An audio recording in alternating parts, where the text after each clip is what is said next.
दर्शक मित्रों, HMI Ahmedabad unit की ओर से आज मैं डॉक्टर राजेश शाह इस प्लेटफॉर्म पे आप सबका स्वागत करती हूँ।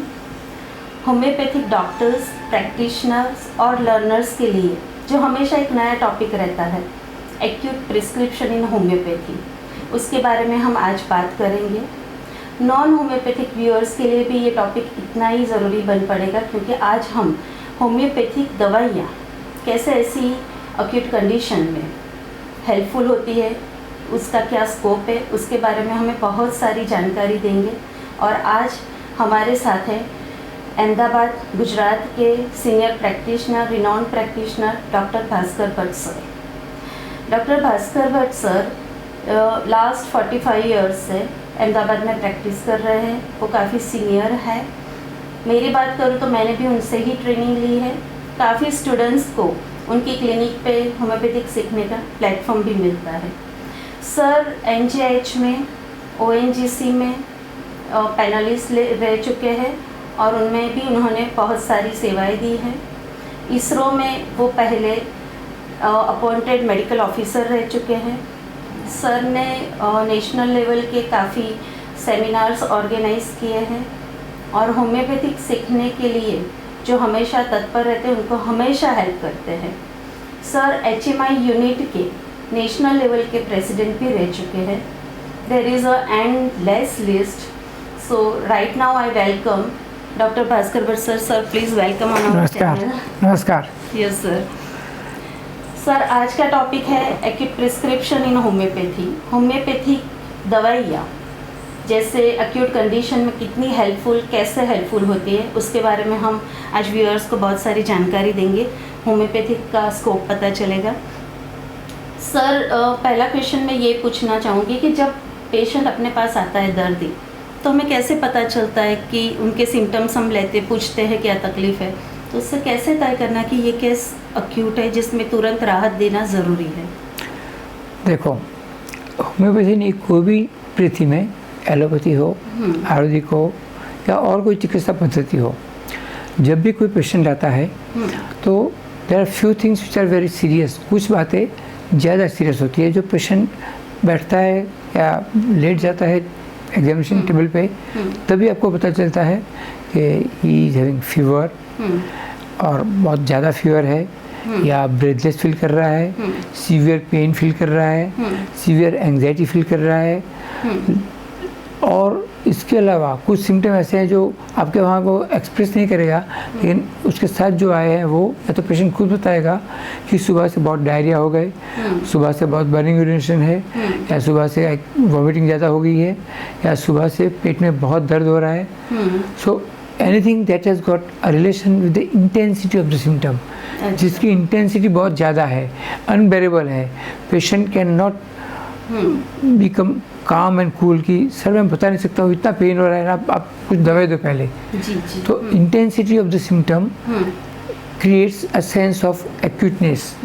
तो आपको पता चलता है कि he has got something serious, उसको कुछ ज़्यादा है। तो कुछ ज़्यादा है तो इट नीड्स इमीडिएट अटेंशन। उसको ध्यान भी देना है, तपास भी करनी है, तय भी करना है कि क्या एग्जैक्ट बीमारी हो गई, और अच्छी दवाई ढूंढ के दवाई भी करना है। मतलब आपने बताया वैसे बहुत कम समय का ओरिजिन होता है कि अभी अभी हुआ है सर ऐसे? Not necessarily. अच्छा। कल रात से बुखार है या 2 दिन से बुखार है, आज आया तब 104 बुखार लेके आया जी, या दर्द हो रहा है कल सुबह से लेकिन आ नहीं पाया, या कल रात से डायरिया शुरू हुए और आज को 12 बजे आया तो 12 घंटा हो गए। हाँ, हो सकता है, ऐसा भी हो सकता है। ऐसा भी हो सकता है। तो मतलब सर ने बहुत अच्छे से बताया कि हमेशा हमें ऑब्जर्व करना चाहिए। कभी पेशेंट बताता है, कभी बता नहीं पाता है, हमें ऑब्जर्वेशन से भी तय करना चाहिए कि ये केस कैसे हेल्पफुल हो सकता है। सर दूसरा क्वेश्चन ये है कि अगर हमें पता चल जाता है कि yes this is acute case, हमें तुरंत एक्शन लेना है, तो फिर उसके लिए हम, आपका एक्सपीरियंस सर क्या बताता है कि कैसे दवाई सिलेक्ट करनी चाहिए, कैसे पोटेंसी? ये बहुत अच्छा क्वेश्चन होम्योपैथी के लिए है, और साइंस में तो they will go for reports.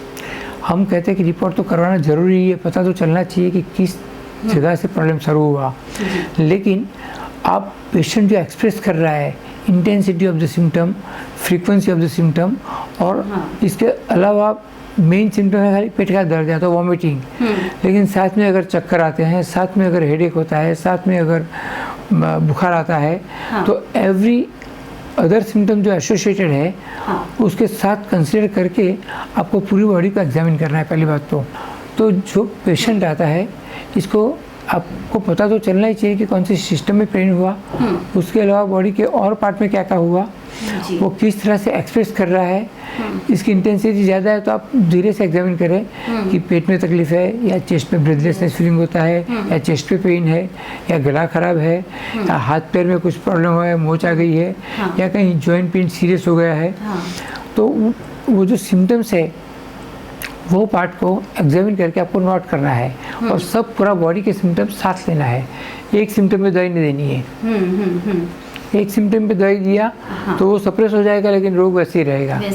तो होती चाहती है कि पूरी बॉडी को एग्जामिन करो, भले वो सरकार लेके आया है लेकिन उसको पूछो कि खाना क्या खाया है, नींद कैसी आई थी, भूख कैसी लगती है, और भी सारी चीज़ें पूछनी है जो कनेक्ट हो सकती तो जनरल फिजिकल एग्जामिनेशन जो हम करते हैं हेड टू फुट देखते हैं, हर एक सिस्टम के बारे में पूछते हैं कि गैस्ट्रोइंटेस्टाइनल सिस्टम या रेस्पिरेटरी सिस्टम या लोकोमोटर सिस्टम या बॉडी के फिजिकल फंक्शन, भूख लगी, प्यास लगी, यूरिन आया, स्टूल पास हुआ, नींद आई, पसीना आया, तो everything we should take care of in that 10 minutes, 5 minutes और 15 मिनट्स डिपेंड।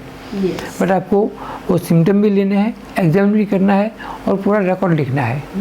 तो मतलब होम्योपैथिक डॉक्टर्स को हमेशा टोटालिटी लेनी चाहिए। सर का कहना ये है कि एक्यूट केस में टोटालिटी का बहुत इंपॉर्टेंट है।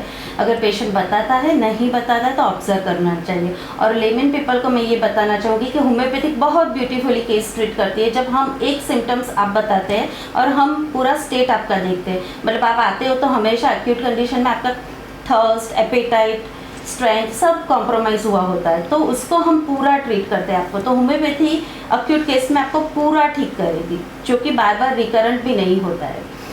ओके सर, थर्ड क्वेश्चन, अब हम पूरा ये राइट कर रहे हैं कि सिलेक्शन हो गया, हमें दवाई भी दे दी, पर हम कैसे जज करें कि we are on right path? मतलब कभी कभी इनिशियल डॉक्टर्स को भी ये दिक्कत होती है कि ऑब्जर्व करने में, पेशेंट या नहीं बताता ठीक से या फिर बहुत एग्रावेटेड स्टेटमेंट ज़्यादा बोलता है कि नहीं सहन ही नहीं होता। मतलब कैसे हम फिक्स करें कि या हमने जो दवाई दी है वो सही है कि नहीं, कौन से सिम्टम्स देखे सर? ये बहुत इंटरेस्टिंग बात इसलिए है कि आमतौर पे तो पेशेंट जो सिम्टम लेके आता है, बुखार लेके आया, डायरिया लेके आया, वॉमिटिंग लेके आया, वो कम हुआ कि नहीं हुआ, that is the first stage usually everybody, but that stage comes within an hour, 2 hour और इवन 6 आवर्स।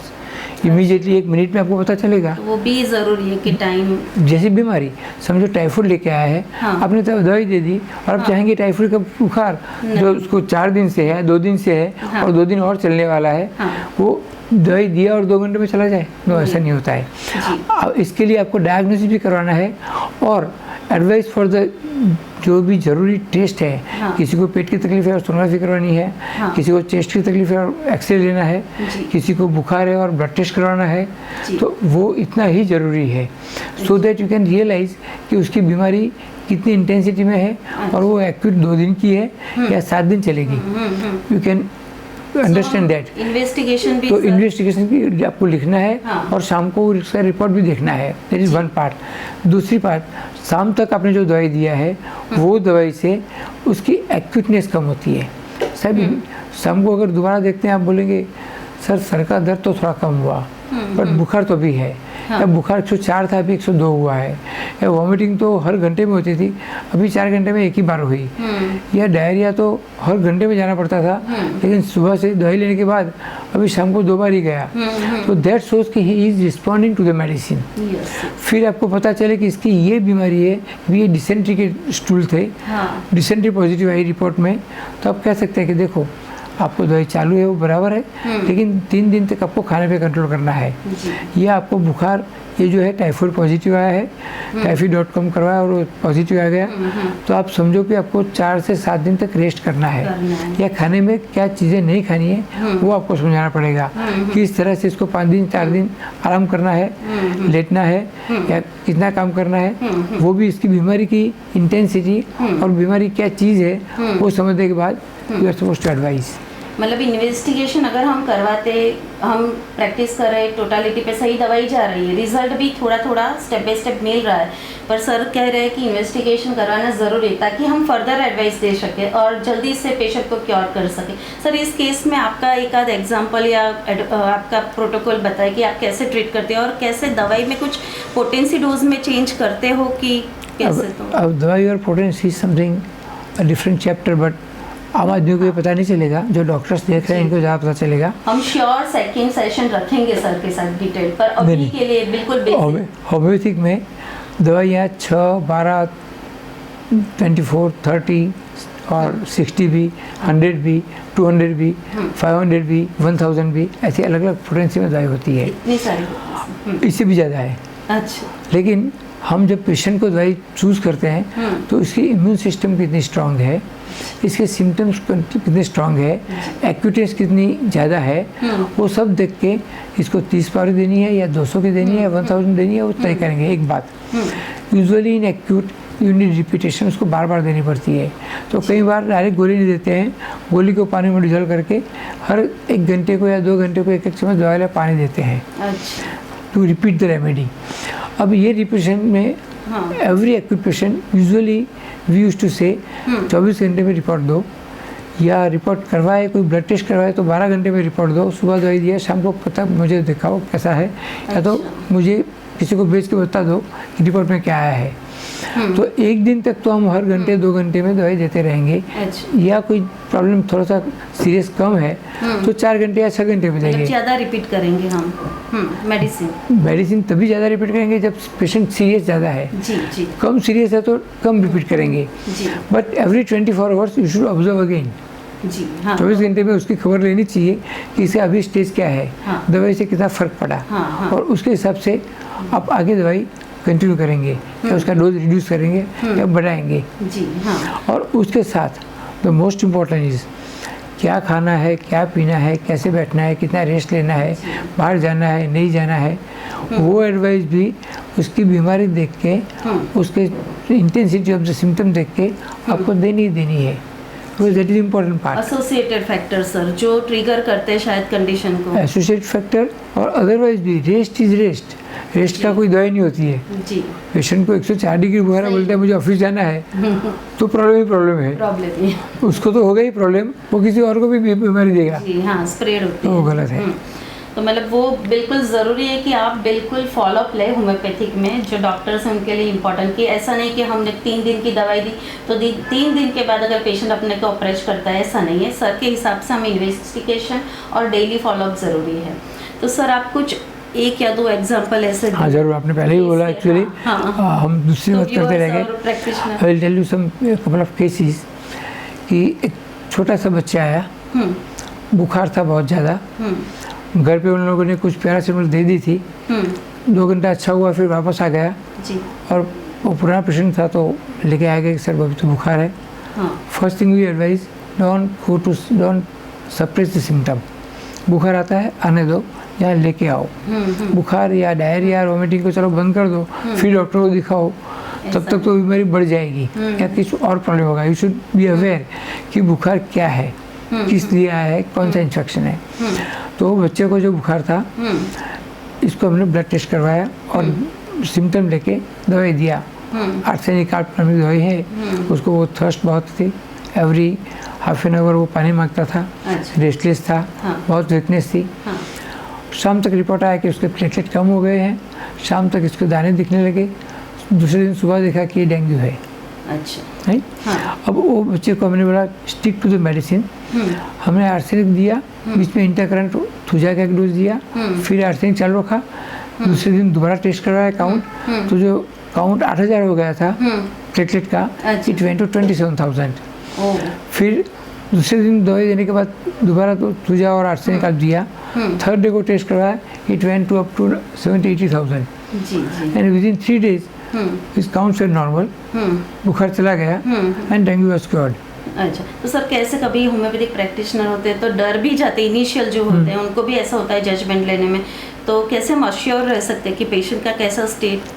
जब पेशेंट इम्प्रूव होता है ना, ये तो हमने रिपोर्ट कर रहे हैं रोज इसके, पर रिपोर्ट के अलावा उसको भूख थोड़ी अच्छी लगती है, हाँ नींद अच्छी आती है, जी। रेस्टलेसनेस कम होती है, he feel like talking to the people, Yes. He वो out of the bed and बैठता है, बातें करता है, बुखार है तो भी ही फील कंफर्टेबल, जी। तो sense of well being establish होता है एंड दैट इज इम्पोर्टेंट। तो सर ने बताया, वैसे हम सबको याद रखना है कि पेशेंट कहीं ना कहीं इम्प्रूव हो रहा है, जो उसकी जनरल है थर्स्ट एपेटाइट वही, और stick to your medicine, don't change prescription easily. और आपके रिपोर्ट्स भी आपको बता रहे हैं कि होम्योपैथी कितनी अच्छी तरह से डेंगू को और सारे डिजीज़ को, अभी जो मानसून के भी है उसमें बहुत अच्छे से ट्रीट करती है।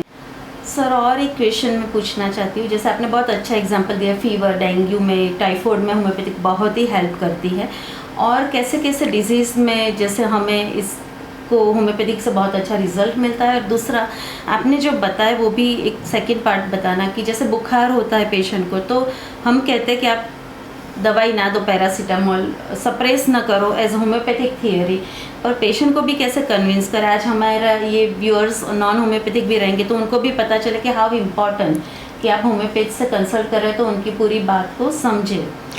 ये इम्पोर्टेंट सवाल इसलिए है, लोग जानते नहीं है होम्योपैथिक क्या करती है बॉडी में, हाउ इट वर्क्स।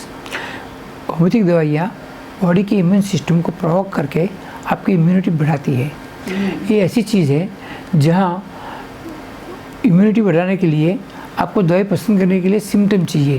पहले जो पेशेंट सिम्टम देता है वो सिम्टम आपको जो नहीं मिले, अगर पेशेंट घर से पैरासीटामोल खा के आए, पेन किलर खा के आए, एंटी एलर्जिक दवाई लेके आए, खुजली बंद करके आए, तो आपको पता ही नहीं है कि खुजली शाम को होती है, सुबह होती है, रात को होती है, पानी लगाने से ठीक होती है, पानी नहीं लगाने से ठीक होती है, गर्म पानी से अच्छा लगता है, तो you won't get a right medicine. Homeopathy में 5000 दवाइयाँ हैं, तो वो पेशेंट की इंडिविजुअल दवाई ढूंढनी है। वो अगर आप सिम्टम सप्रेस करके आएंगे तो आपको दवाई सही नहीं मिलेगी। सही दवाई ढूंढने के तभी फायदा होगा, that is one part. Second part, समझो मेरे पास एक पेशेंट आया और स्किन पे इरेप्शंस थे, कोई तकलीफ थी नहीं। वो बहन जी जो आई थी, सी वॉज ऑलमोस्ट 60 ईयर्स ओल्ड, और बैक पे, हाथ पे, बंद में पूरी लाइन जा रही थी। हमने देख के बोला this is herpes zoster. She had been to one of the doctor, वहाँ दवाई नहीं लिया क्योंकि उसने बोला कि हर्पीस है, सबको 15 दिन लगेंगे, वॉच एंड वेट करो। तो वो सीधी यहाँ चली आई, because she was an old patient. बोला आपको हर्पीस हुआ है, ये जाने में 5 से 7 दिन लगेंगे। इसकी जो होम्योपैथिक दवाइयाँ हैं उससे 2 दिन आपको धीरे धीरे थोड़ा दाने बाहर आ जाएंगे, फिर सूखते जाएंगे, and you will be all right. She had full trust, she said okay doctor what ever you से। हमने उनका सिम्टम लिया और उसको दवाई शुरू किया। दूसरे दिन से उसको फीवरिशनेस कम हो गया, भूख लगी, पेन जो था न्यूराइटिस वो भी कम हो गया, दाने बाहर आए, थोड़े ज़्यादा आए, जो 5-10 दिखते थे उसकी जगह पूरी लाइन दिखने लगी। Herpes went on the nerve line actually.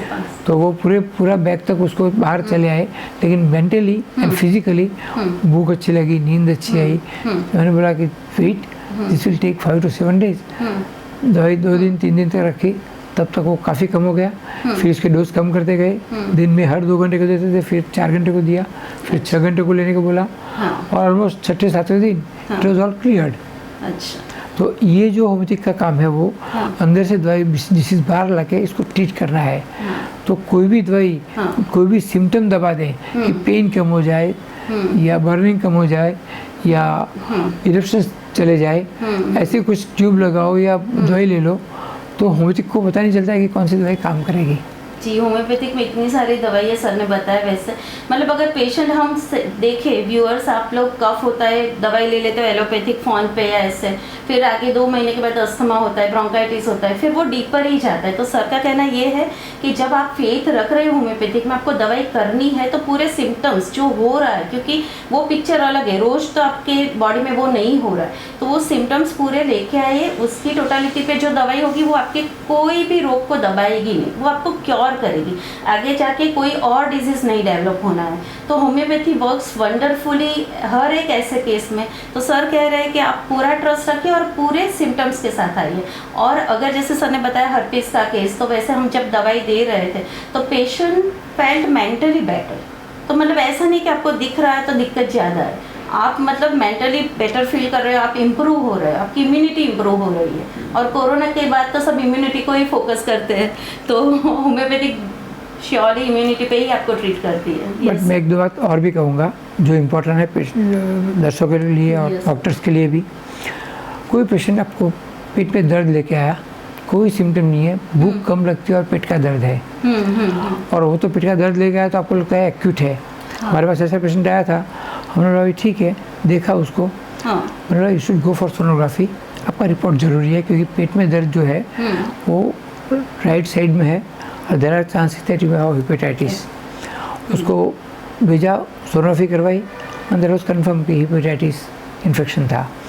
Blood test भी करवाया, SGPT SGOT भी हाई आया, और बुखार उसको 100 के आसपास था। इसके हिसाब से उसको कुछ भी तकलीफ रहती, वो घूमता फिरता था। हम बोला आपका लीवर कमज़ोर है तो वो ग्लूकोज नहीं बना रहा है, विटामिन नहीं बना रहा है, जो काम करना चाहिए लीवर को वो कम करता है, तो आपको 10-15 दिन का रेस्ट चाहिए।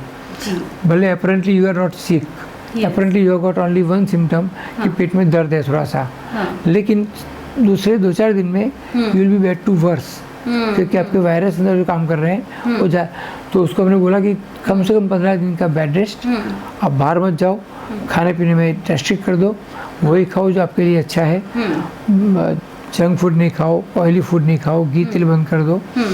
उसको जो हमने दवाई दिया तो धीरे धीरे पहले टेस्ट जो करवाया था SGPT SGOT वाला, वो 7 दिन के बाद दोबारा करवाया, काफ़ी अच्छा हुआ और 15 दिन में वो नॉर्मल हो गया। लेकिन that was not an acute disease you can say कि आज हुआ और कल ठीक हो जाएगा, but it comes with an acute symptoms कि पेट में दर्द होता है और एक ही सिम्टम्स लेके आया राइट। तो आपको ये पता चलना चाहिए कि टेस्ट कराने के बाद ये जो बीमारी है वो कितनी ज़्यादा लंबी चल सकती है और कितना डैमेज कर सकती है, और उसमें रेस्ट कितना चाहिए, खाना कितना चाहिए, क्या खाने से प्रॉब्लम ज़्यादा होगा, क्या अवॉइड करना चाहिए, तो everything you are suppose to tell. तो ये सब चीज़ें एक्यूट के साथ ही जुड़ी हुई है, भले वो disease is not acute, is semi acute. मतलब फीवर है तभी डरना है ऐसा नहीं है, ऐसा जरूरी नहीं है। अंदर फीवर तो 2 दिन के बाद आया और 2 दिन 4 दिन चला, मतलब अच्छी बात है। वो फीवर बाहर आया, आपकी बॉडी अभी इम्यून सिस्टम काम कर रही है, और ग्रेजुअली हम हर 7 दिन में टेस्ट दोबारा करवाएंगे, तो ग्रेजुअली इट वाज इम्प्रूव। पर आपने जैसे हेपेटाइटिस का एग्जांपल दिया, वो ज़्यादा सीरियस हो जाता है क्योंकि पेशेंट इतना एक्सप्रेसिव उस डिजीज के सिम्टम्स नहीं रहते, पर physicians work here. So physician has to work to diagnose, to understand the intensity, the seriousness of the disease, and he should advise proper diet and proper regimen. That is important. जी। मतलब examine भी जरूरी है, सिर्फ gas होता है और पेट में दर्द होता है ऐसा नहीं होता है। सही। Yes, thank you sir. आपने बहुत बेसिक एंड बहुत starting information the, insightful. Sir has a vast knowledge. हम वापस से सर के पास आएंगे दवाई को समझने के लिए, डिसीज़ को लेके, पर आज के लिए सर ने बिल्कुल हेल्प की है कि एक्यूट केसेस को कैसे हैंडल करना चाहिए। सर एक लास्ट क्वेश्चन मेरे दिमाग में आ रहा है कि जैसे हमारे पास पेशेंट है ही, हमेशा दवाई ले ही रहा है, क्रॉनिक केस है, और उसमें हम ये अक्यूट कंडीशन लेके आता है, जैसे मानसून सीजन है, मानसून सीजनल लेके आता है, तो क्या उसमें हमें कैसे दवाई को देखना चाहिए, चेंज करना चाहिए? और अगर पेशेंट कभी कभी सामने से डिमांड करता है कि सर बिल्कुल सेंसिटिव होता है कि बैर ही नहीं कर पाते इतना सा दर्द या फीवर, या बच्चे होते हैं, तो क्या आप पैरासीटामोल एनाल्जेसिक कुछ इन बिटवीन देनी चाहिए? कैसे, जैसे आपने बताया सप्रेस तो नहीं करना है, पर हाउ टू कन्विंस पेशेंट? नहीं, सही बात है। जब दोज आर न्यू प्रैक्टिशनर्स या तो यंग प्रैक्टिशनर, इनके लिए जॉब ज़रूरी है, और जो व्यूअर्स देख रहे हैं जो प्रैक्टिशनर्स है नहीं है लेकिन पेशेंट्स हैं या तो जनरल पब्लिक है, इनको भी कुछ बातें समझनी चाहिए। हर सीज़न में आपको तकलीफ़ होती है, समझो कि विंटर में ही आपको अस्थमा होता है, या मानसून में ही एक्जिमा होता है, खुजली आती है, या समर में हेडेक होता है, तो आपको ये बात पहले से बतानी चाहिए। फर्स्ट थिंग इज़ अपने डॉक्टर को बताओ कि मुझे हर साल, भले अभी तो समर नहीं है लेकिन समर में माइग्रेन होता है। तो पहली बार जब हिस्ट्री लेगा डॉक्टर तो विल नोट डाउन कि he used to get migraine this summer. अब आपने उसकी दवाई चालू किया जब सर्दी कब था, विंटर में, वो ठीक भी हो गया, तो ये समर जो आएगी इसमें उसका माइग्रेन पहले से 10% कम ही होगा, if it is the right remedy. Right, second part दिखेगा। सेकंड पार्ट, वो जो समर में माइग्रेन होगा भी, तो आगे जो दवाई दी आपने जिससे सर्दी कब कम हुआ, उसकी वो रिलेटिव मेडिसिन होगी, फॉलोअप में दवाई आएगी, या उसकी कॉम्प्लीमेंट्री होगी, या इसके साथ कुछ ना कुछ रिलेशन होगा। थर्ड पार्ट, कई बार एक्यूट प्रॉब्लम्स इसलिए हो गया कि आप बहुत धूप में गए जो कभी नहीं गए थे, या कहीं रण में गए थे और वहाँ धूप में 2-4 घंटे निकालने पड़े और आपको प्रॉब्लम हो गया। अच्छा। तो वो problem is an additional environmental factor, जहाँ आपको ज़्यादा पानी देना है, बेड रेस्ट देना है, आपको देखना है कि बुखार कितना आ गया साथ में, और सनस्ट्रोक की वजह से जो सिम्टम हुए हैं वो सिम्टम को ऐड करके दवाई चूज करनी है। हाँ। तो don't suppress the symptom, try to take the symptom और उसको देख के तय करो कि कौन सी दवाई काम अच्छी करेगी। मतलब डॉक्टर्स आप सबको भी ये सिम्टम्स को लेना है, ध्यान रख के पूछना है या नोट डाउन करना है, फॉलोअप में एक पूरी कंप्लीट हिस्ट्री बनानी है। अगर क्रॉनिक पेशेंट जो जिसकी दवाई हमारे साथ चल रही है और फिर वो एक्यूट में आता है, तो जैसे सर ने बताया एग्जांपल देके, वैसे हमें कंसिडर करने अलग अलग पॉइंट्स। होम्योपैथिक में मैं सभी व्यूअर्स को बताना चाहूँगी, इतनी सारी दवाई है, होम्योपैथी नेवर फेल्स। आप बस हमें पूरा सिम्टम्स पिक्चर दीजिए, आप हमें पूरा डिटेल बताइए और हम आपको मेडिसिन देंगे। It works wonderfully on immunity. तो मैं सर का इसके लिए बहुत आभारी हूँ कि सर ने आज इतने बहुत बेसिक पर ज़रूर है, इसके ये फर्स्ट स्टेप के बिना हम दूसरा स्टेप कर ही नहीं सकते। तो ये बहुत ही इम्पॉर्टेंट और बेसिक इंफॉर्मेशन सर ने दी कि कैसे स्टार्टअप करना है। When there is a first right step आप बिल्कुल ट्रीट कर ही पाओगे। तो thank you sir for being here. मैं पूरी एचएमआई टीम अहमदाबाद यूनिट की ओर से आपकी आभारी हूँ। You don't have to say thanks actually. You are always welcome. All homeopathic doctors at any time they are welcome. Yes. और अच्छी बात यह है कि आप लोगों को ये सिखाओ कि होम्योपैथिक कितना वास्ट साइंस है, कितना बढ़िया साइंस है, और it has got so many things which other people never have think about. तो ये बहुत अच्छी चीज़ है। आप लोग अच्छा काम कर रहे हैं, करते रहो। I wish you all the good luck. Thank you. क्योंकि ऑल सीनियर्स हमें सपोर्ट कर रहे हैं। आप लोगों भी कमेंट बॉक्स में लिखें कि आपको कैसे टॉपिक पे इंफॉर्मेशन चाहिए, doctors and viewers all, and we are coming back with that information. So please let us to know. और आपको इम्पोर्टेंट लग रहा है तो आप इसको शेयर कीजिए। Thank you.